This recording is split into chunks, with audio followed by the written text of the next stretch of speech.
Boa noite, meu povo, boa noite, no amor de Maria, 28º dia desta Santa Quaresma, na noite deste sábado, dia 5 de abril, ao vivo, 21 horas, 42 minutos.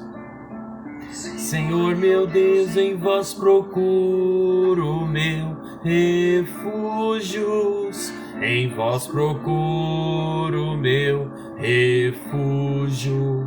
Senhor meu Deus, em vós procuro meu refúgio, em vós procuro meu refúgio. Senhor meu Deus, em vós procuro meu refúgio. Vinde, salvai-me do inimigo, libertai-me. Não aconteça que agarrem minha vida, como um leão que despedaça sua presa. Sem que ninguém venha salvar-me, libertai-me. Sem que ninguém venha salvar-me, libertai-me. Senhor meu Deus, em vós procuro meu refúgio, em vós procuro meu refúgio.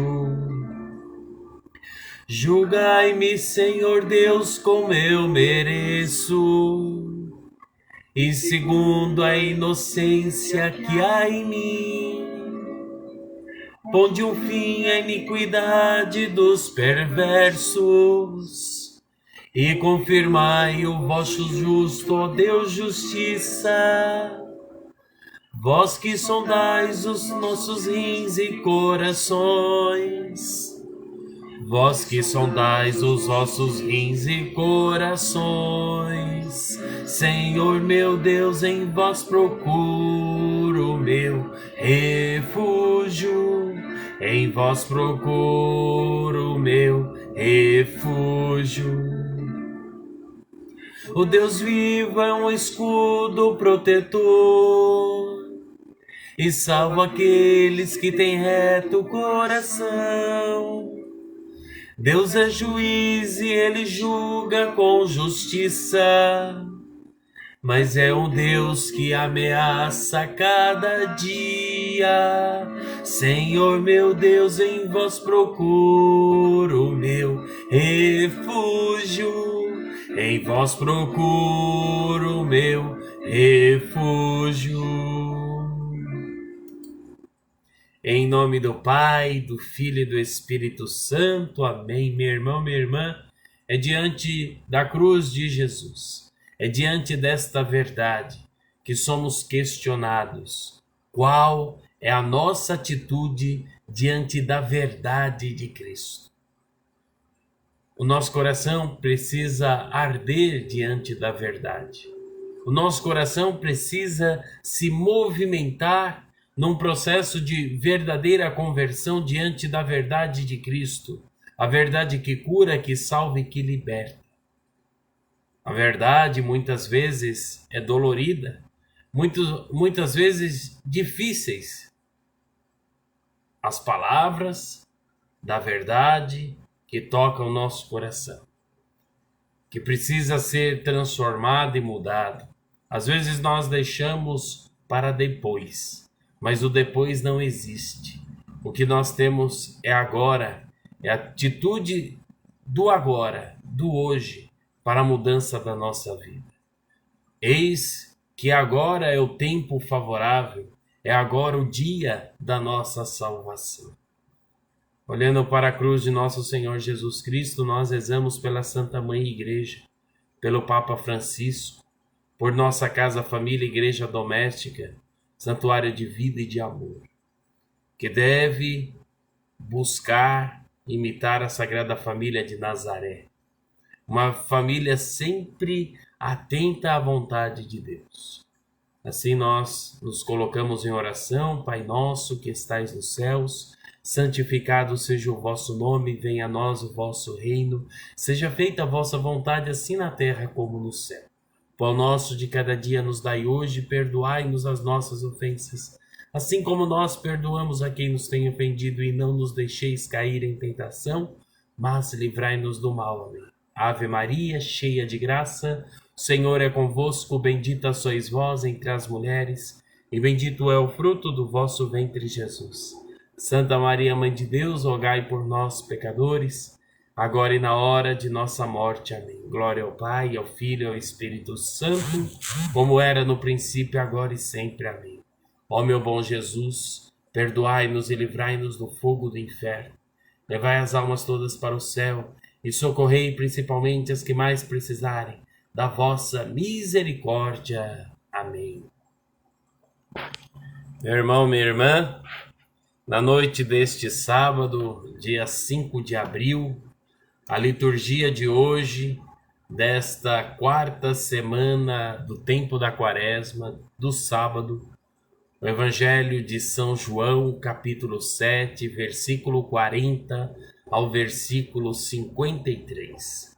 O Senhor esteja conosco, Ele está no meio de nós. Proclamação do Santo Evangelho de nosso Senhor Jesus Cristo, segundo São João.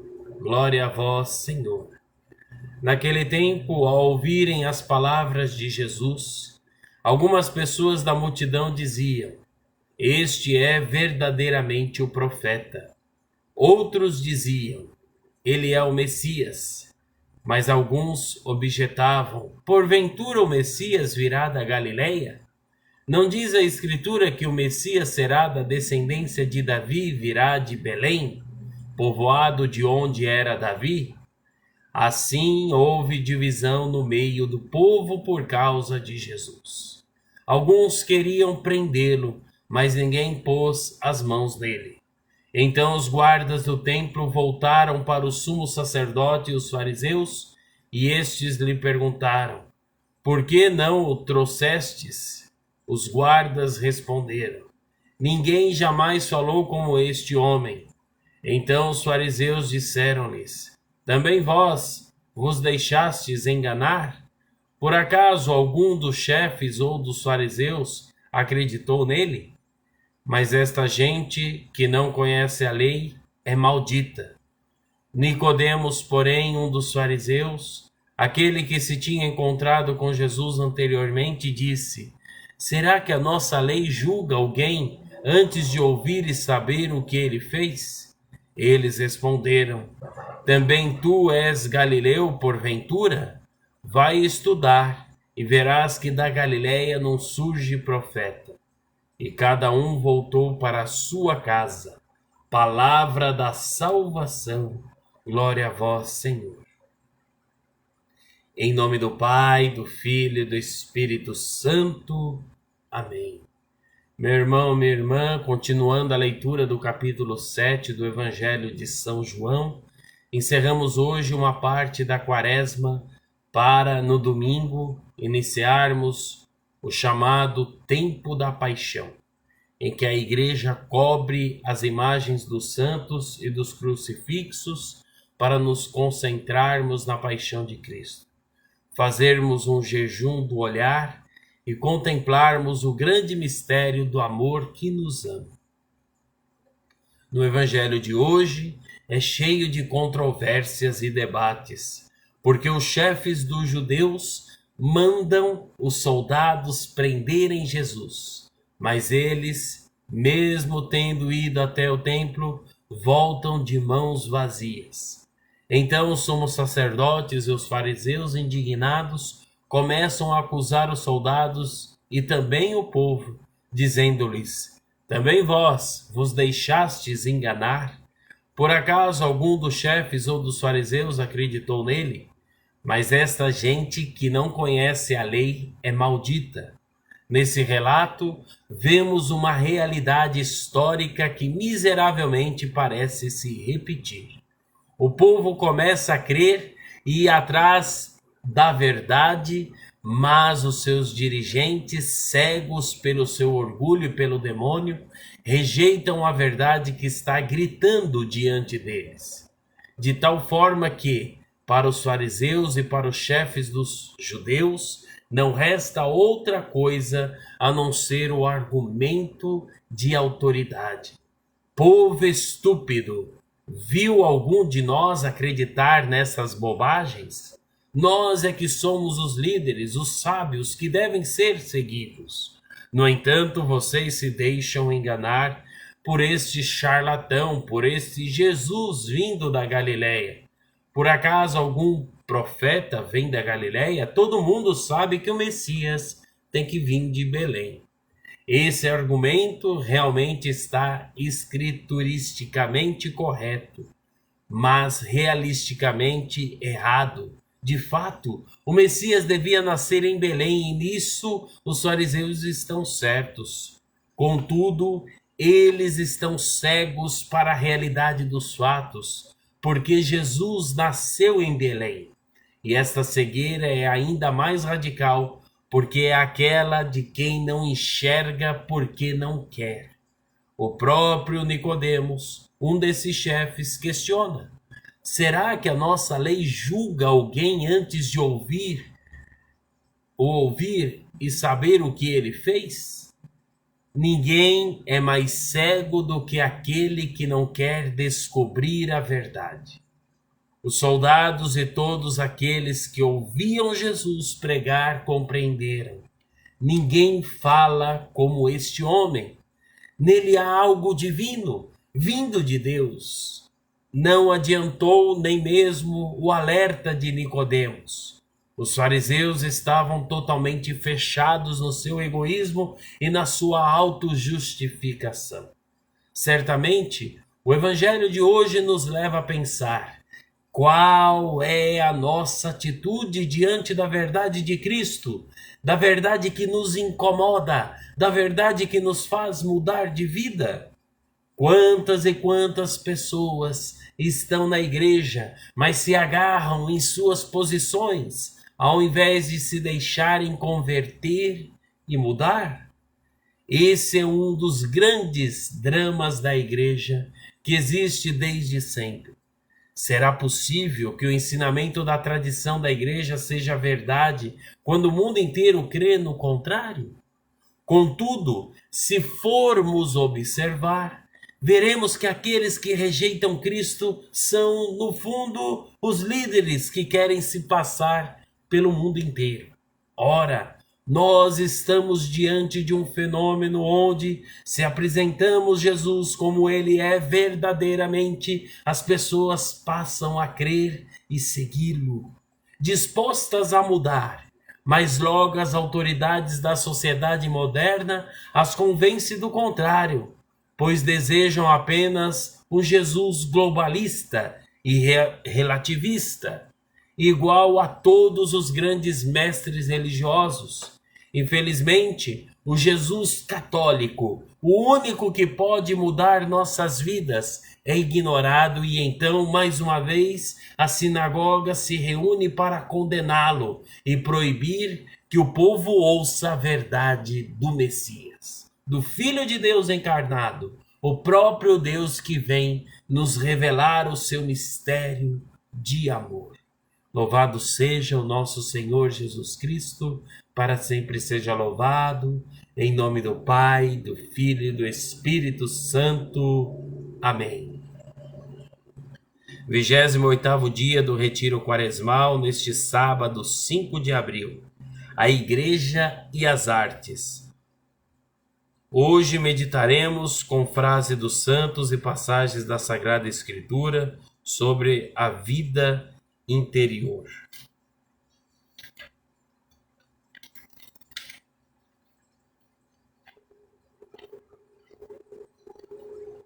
Ave Maria, cheia de graça, o Senhor é convosco.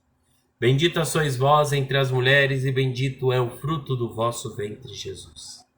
Santa Maria, Mãe de Deus, rogai por nós, pecadores, agora e na hora de nossa morte. Amém. Não posso, porém, continuar ainda esta enumeração, pois um outro terreno quase incomensurável aguarda-me: a influência do cristianismo nas artes. Confesso que não é possível enfrentarmos esta questão no quadro de uma simples instrução. Seria preciso apresentar toda a história da arte, se eu quisesse mostrar a influência fecunda que o cristianismo tem exercido em todos os ramos da arte. Com efeito, quando o catolicismo apresenta ante as almas as belezas infinitas da outra vida, faz nascer ao mesmo tempo na alma do artista a mais bela inspiração criadora. Não é de admirar que a Igreja Católica, que sempre considerou unicamente o mais belo como digno do louvor divino, se tenha tomado a protetora incomparável das artes na terra, que deve a arquitetura à Igreja Católica. Basta interrogar qualquer historiador da arte e os estilos romano, gótico, renascense e barroco são outra coisa senão a representação dos esforços da Igreja Católica para glorificar a Deus pela pedra. Se não houvesse Igreja Católica, então não haveria Santa Sofia em Constantinopla, não haveria em Ort, em Mongúcia, Bamberg, Espira e Pisa as catedrais romanas. Se não houvesse Igreja Católica, não veríamos alcançando-se para o céu as catedrais de Rouen e de Reims, nem Notre-Dame de Paris, nem o Duomo de Milão, nem as catedrais de Sevilha e Toledo, nem o Cimbório de Colônia, nem a igreja de Santo Estevão de Viena, nem Santa Isabel de Kassai, nem São Matias de Budapeste. Se não houvesse Igreja Católica, então também não haveria Donatello e Cellini, nem Bernino e Marderno, nem a Basílica de São Pedro de Michelangelo, nem 1000 outros tesouros de arquitetura. E depois da arquitetura, deveremos dizer também uma palavra da pintura. Quando viajamos para o exterior, visitamos as primeiras galerias de quadros do mundo. As galerias de Munique e de Dresde, do Louvre, em Paris, o Museu do Estado, em Amsterdã, a Galeria dos Ofícios, em Florença, as coleções do Vaticano. Podemos perguntar-nos que restaria delas se tirasse os quadros religiosos. Dos primeiros museus de pintura do mundo se restariam paredes vazias. Sim, imagine a pintura sem Guido Reni, Giotto, Fra Angelico, Ghirlandaio, Filippo Lippi, Botticelli, Fra Bartolomeu, Tiziano, Leonardo da Vinci, Michelangelo e Rafael, sem Van Eyck, Mellinghin, Rubens, Van Dyck, Murillo. Ora, todos estes artistas adquiriram a sua inspiração no catolicismo e acharam no catolicismo um generoso mecenas. Deverei falar também da música. Deverei dizer que a música e a música de igreja ao longo do tempo foram idênticas. Direi que a notação musical foi inventada pelos monges, que o prefácio que a igreja canta em toda a missa é composto apenas sobre 4 notas, e que não obstante Mozart se prontificava a sacrificar por ele todas as suas composições. Falarei de Palestrina, da Ave Maria de Gounod, das missas de Handel, de Haydn e de Liszt, do Requiem de Mozart. Em verdade, mesmo aqueles que não querem saber de Deus e da religião, e para os quais não tem valor a atividade religiosa da Igreja Católica, mesmo esses são forçados a reconhecer que há 21 séculos o catolicismo é a fonte inesgotável da mais viva criação artística e que a Igreja em todos os ramos da arte adquiriu um mérito imperecível pela sua proteção inigualável à arquitetura, à pintura, à escultura, à música e à poesia. Mas vale a pena investigar qual pode ser a causa disso? Qual pode ser a explicação da grande influência da Igreja sobre a civilização? Uma dessas causas, mas não a primeira, foi o generoso auxílio material concedido pelos papas e bispos que foram verdadeiros mecenas. Ao lado dessa causa externa, há uma causa interna mais importante: o otimismo que banha todo o catolicismo, essa serenidade e essa alegria interiores que constituem a atmosfera vivificante de todas as artes.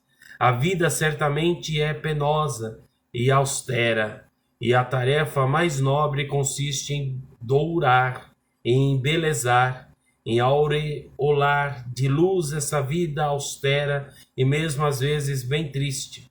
E só o sol do Evangelho é capaz disso. A arte precisa de ideal e de assuntos. Onde, porém, poderiam ela achar ideal mais elevado e assuntos mais possantes do que no catolicismo?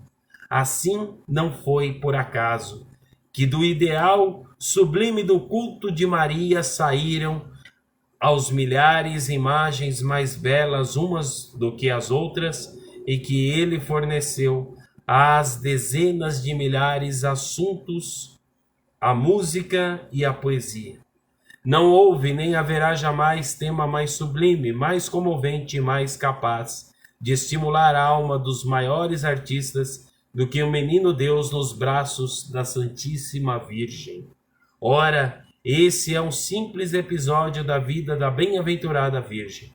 Acrescentemos toda essa multidão de assuntos que sua vida põe à disposição da arte, desde a mãe que se alegra junto ao presépio de Belém, até Nossa Senhora das Dores ao pé da cruz, e achamos uma fonte, por assim dizer, inesgotável de inspirações artísticas. Lembrarei ainda quantos temas oferecem as artes. Os santos, que são as obras-primas vivas do Espírito Santo e cuja vida reflete a fonte íntima de toda a beleza, nosso Senhor Jesus Cristo. Tantos temas e assuntos novos há para a arte. Quantos santos na Igreja! Mas se o catolicismo se tornou a estufa das mais altas criações artísticas, fora das causas enumeradas até aqui, a razão disso está também na profundeza da vida da Igreja. As grandes ideias não nascem do barulho da rua. As concepções artísticas reclamam recolhimento, silêncio e paz da alma. Ora, o catolicismo dá-nos essas disposições e essa paz da alma. Pelos sacramentos ele comunica a graça de Deus, para que possamos dizer com São Paulo: já não sou eu quem vive, é Cristo que vive em mim, segundo Gálatas nos afirma no capítulo 11, versículo 20. É o próprio Deus que vive na alma desse homem novo, e quem, com alma meditativa, desce às profundezas misteriosas dessa sublime realidade, percebe que quanto mais os olhos do corpo se fecham para o mundo, tanto mais claramente o seu gênio começa a ver belezas sobrenaturais desconhecidas. As obras-primas de graça e fineza inigualáveis dos artistas religiosos da Idade Média são a prova dessa dependência entre a arte e a mística. A história da arte mostra que a arte de um povo é sempre o reflexo da sua religiosidade. Só assim, pois, se pode compreender que deve ser a mais bela arte em que se reflete a única religião verdadeira e religião de Cristo. A beleza alimenta-se da verdade, e é por isso que a religião que prega a verdade perfeita se tornou a fonte das mais perfeitas belezas. Eis-nos agora na última razão que tem feito do catolicismo a fonte mais rica das artes. Essa causa é que a própria Igreja é Cristo continuando a viver entre nós. É que ela é a fonte última, eterna e única de toda a beleza. A Igreja tornou-se a mãe das artes, porque todo o seu ser é banhado na beleza do seu divino fundador. Meus irmãos, a Igreja Católica ensinou aos europeus este trabalho ardente, de onde saiu toda a nossa civilização. E é por isso que não posso compreender como um europeu possa tornar-se budista. Se bem que alguns, após a Grande Guerra, tenham tentado levar-nos para o budismo. Há almas preguiçosas que fletam com os nevoeiros do Nirvana. Há almas seduzidas por uma moda insensata que, em vez do crucifixo, em vez da cruz de Cristo e padecer e morrer por nós, colocam na escrivania a estátua de Buda obeso, refestelado preguiçosamente, extinguindo em si todo sentimento. Mas ainda que ninguém mais contradissesse essa aberração de espírito, a alma imaginativa e perpetuamente inquieta do trabalhador europeu a isso se oporia. Onde está o europeu que faria seu o dogma budista da covardia e do frio da morte? É melhor estar em pé do que andar. É melhor estar sentado que em pé. É melhor estar deitado que sentado. É melhor dormir do que estar acordado. E é melhor morrer do que viver. Que túmulo, que letargia. Em compensação, a história 21 vezes centenária fala em favor da nossa igreja. Em seu favor fala o fato de viver ela, ainda após inúmeras invertidas do inimigo. Em seu favor fala o fato de milhões e milhões de mártires terem dado sua vida por ela. Falam ainda em seu favor a sua unidade, a sua santidade, a sua apostolicidade e a sua civilização. Finalmente falam em seu favor essas inúmeras bênçãos que ela tem derramado sobre o indivíduo e sobre a sua família, sobre a vida privada e sobre a vida social, sobre os povos e sobre os países, sobre as ciências e as artes, sendo com justiça que o Papa Leão XIII denominou a Igreja a mãe da civilização. Creio, pois, nessa Igreja, sem dúvida, é só a Cristo que busco, mas peço à Igreja que me conduza a Ele, por caminho seguro. Quero observar os mandamentos de Cristo, mas pergunto à Igreja o que é um pecado e o que não é. Creio na minha Igreja e sigo-a para poder viver na luz, na força, no progresso e na tranquilidade da alma. Eis a minha Santa Igreja Católica, que é a Igreja do Deus vivo, a coluna e a base da verdade, como nos lembra a primeira carta a Timóteo, capítulo 3, versículo 15.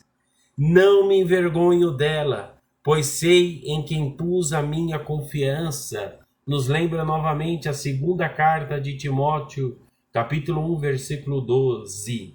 Essa fé dá-me a calma na agitação da vida. Dai-me a luz nas trevas da vida. Dai-me força nos combates da vida. E creio que essa fé me dará um dia a coroa eterna, depois de haver sustentado vitoriosamente as lutas deste mundo. Amém. Rezando pela Santa Mãe Igreja Católica, una Santa Católica e Apostólica, pelo Santo Padre o Papa Francisco, por todos os bispos, padres, diáconos, religiosas e religiosos, por todo o clero, povo de Deus. Rezemos por nossa família, igreja doméstica, santuário de vida e de amor, para que Deus nos fortaleça e nos faça fiéis até o fim. Pai nosso que estais no céu, santificado seja o vosso nome. Venha a nós o vosso reino, seja feita a vossa vontade, assim na terra como no céu. Pão nosso de cada dia nos dai hoje, perdoai as nossas ofensas, assim como nós perdoamos a quem nos tem ofendido. E não nos deixeis cair em tentação, mas livrai-nos do mal. Amém. Ave Maria, cheia de graça, o Senhor é convosco, bendita sois vós entre as mulheres, e bendito é o fruto do vosso ventre, Jesus. Santa Maria, Mãe de Deus, rogai por nós, pecadores, agora e na hora de nossa morte. Amém. E assim clamamos a bênção de Deus Todo-Poderoso, pela poderosa intercessão da sempre bem-aventurada Virgem Maria, Mãe de Deus, nossa Mãe, do seu castíssimo e digníssimo esposo São José, de São Miguel Arcanjo, protetor e patrono da Santa Mãe Igreja, São Rafael, cura de Deus, São Gabriel, palavra, força de Deus na nossa vida. Que Deus nos abençoe, nos guarde, nos proteja, nos livre de todo perigo, de todo mal e tentação, e em especial neste tempo quaresmal, nos dê uma verdadeira conversão e um coração totalmente voltado a Deus. Que Ele nos abençoe, nos guarde, em nome do Pai, do Filho e do Espírito Santo. Amém. Meu irmão, minha irmã, assim nós terminamos como começamos, com o Salmo responsorial deste sábado da quarta semana do tempo da Quaresma. Senhor meu Deus, em vós procuro o meu refúgio. Nos lembra o Salmo 7, versículos 2, 3 ao 9.